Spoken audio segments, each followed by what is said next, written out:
So, ang International Criminal Court nag-release na og warrant of arrest. Hello mga ka-TS! So, thank you so much no kung nakatan-aw man kaani.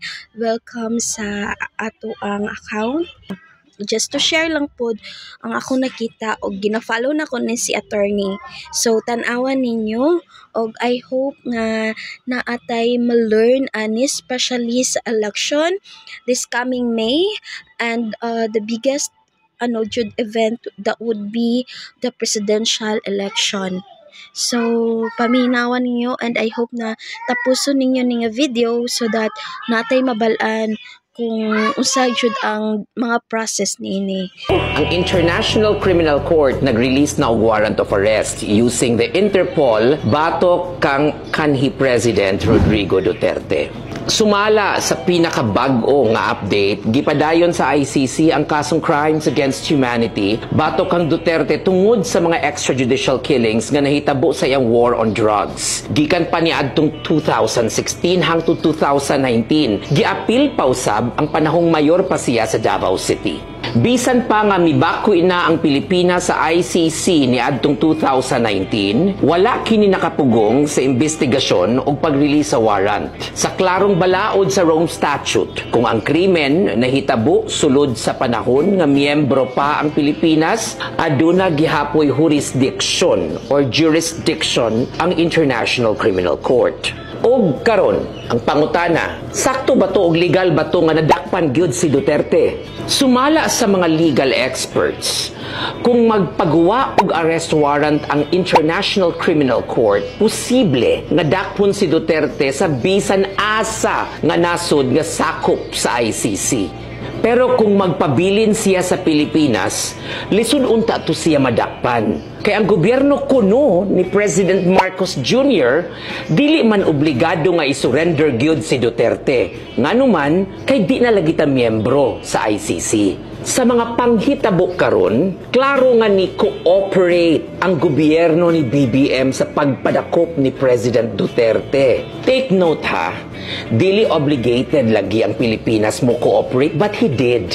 So it is clear that political ang rason sa pagpadakop ni Duterte. Dili lamang si Duterte ang naay pending warrants of arrest nga presidente sa mga uban nasod like President of Russia nga si Putin o sa Israel nga si Netanyahu na apod anang pending warrant. But these countries are not enforcing the warrants because they are not members of the ICC. Legally, President Marcos Jr. can refuse to surrender Duterte to the ICC kay wala may binding treaty nga nagpugos sa Pilipinas nga mo cooperate human sa withdrawal. Mao nang nakasaad sa atong Republic Act 9851 Section 17. Apan, kung dili mo cooperate ang Pilipinas, mahimong ideklarar kini nga non-cooperative state ug mahimo kini og diplomatic consequences pero wala gyud nay enforceable sanctions.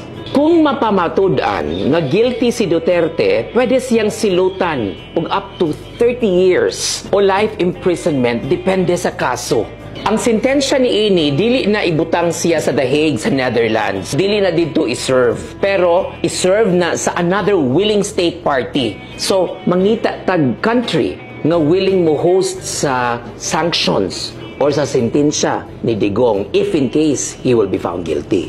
Sa laing bahin, ang kaso ni Duterte pareha ra pud na sa kaso nila ni Omar al-Bashir from Sudan o Laurent Gbagbo of Ivory Coast. Pero unique lang kini ang iyaha kay naghisgot og jurisdiction or jurisdiction human sa withdrawal sa Pilipinas sa ICC. Ang dili pag-cooperate sa ICC mahimong makaapekto sa foreign relations, aid ug trade agreements.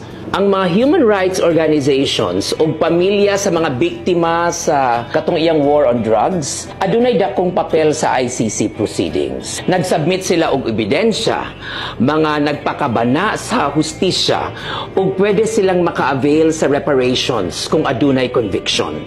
Kung mapadayon ang kaso, mahimo kini og president sa future ICC investigations para sa mga national leaders nga mo-withdraw sa Rome Statute.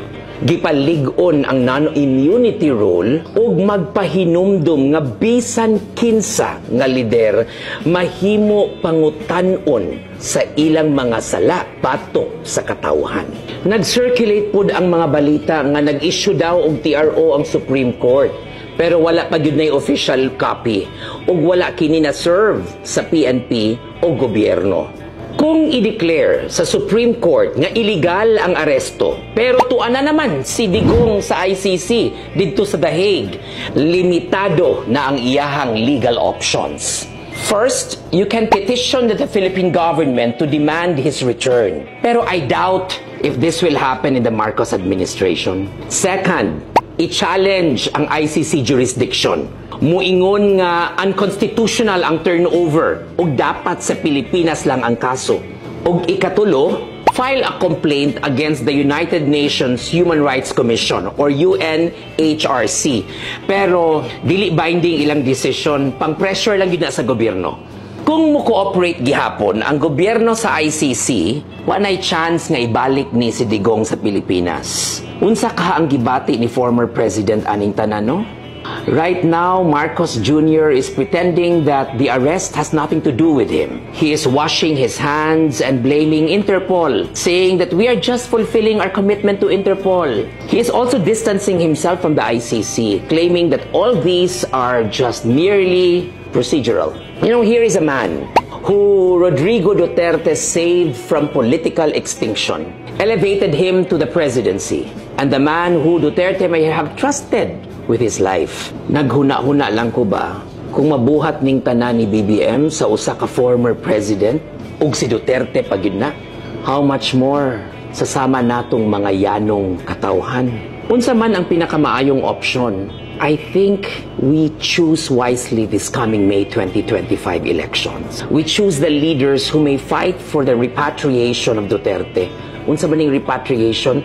Ang pagbalik niya officially, government to government, ang pagbag-o sa administrasyon nga dili mo ila sa ICC aron ma-push nga ibalik gyud dinhi sa Pilipinas si Duterte. Hapit naman gyud ang piniliay. Kung di lang gyud ni tikason, will the tides change its course? Or will we still dance to the tune of BBM's promises for a new day for the Philippines? Pikat, another day, another